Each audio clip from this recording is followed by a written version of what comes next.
Friends, ఈరోజు మనం తెలుసుకుందాం ముక్కోటి ఏకాదశి రోజున ఉపవాసం ఎలా చేయాలి, దానివల్ల వచ్చే పుణ్యం ఏమిటి అనే విషయాలు. ముక్కోటి ఏకాదశి శ్రీ మహావిష్ణువుకు అత్యంత ప్రీతికరమైన పవిత్ర దినం. ఈ రోజున చేసిన ఉపవాసం అనేక జన్మల పాపాలను క్షయింపజేస్తుందని శాస్త్రాలు చెబుతున్నాయి. ఉపవాసం చేసే విధానం: తెల్లవారుజామున లేచి పవిత్ర స్నానం చేయాలి. శుభ్రమైన వస్త్రాలు ధరించి శ్రీ మహావిష్ణువును భక్తితో పూజించాలి. వీలైనవారు పూర్తి ఉపవాసం చేయాలి. అది సాధ్యం కాకపోతే ఫలాహారం లేదా పాలు మాత్రమే తీసుకోవచ్చు. అన్నం, ధాన్యాలు, పప్పులు ఈ రోజున పూర్తిగా నివారించాలి.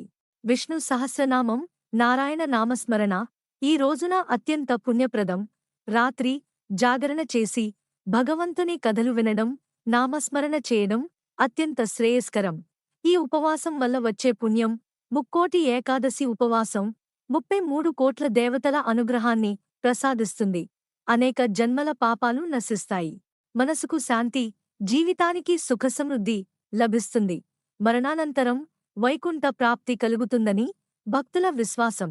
ఫ్రెండ్స్, ముక్కోటి ఏకాదశి ఉపవాసం కేవలం ఆహారం మానడం కాదు, మనస్సును శుద్ధి చేసుకునే ఒక పవిత్ర సాధన.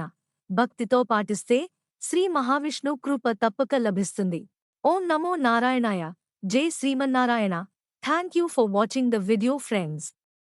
Please like, share and subscribe our channel, friends.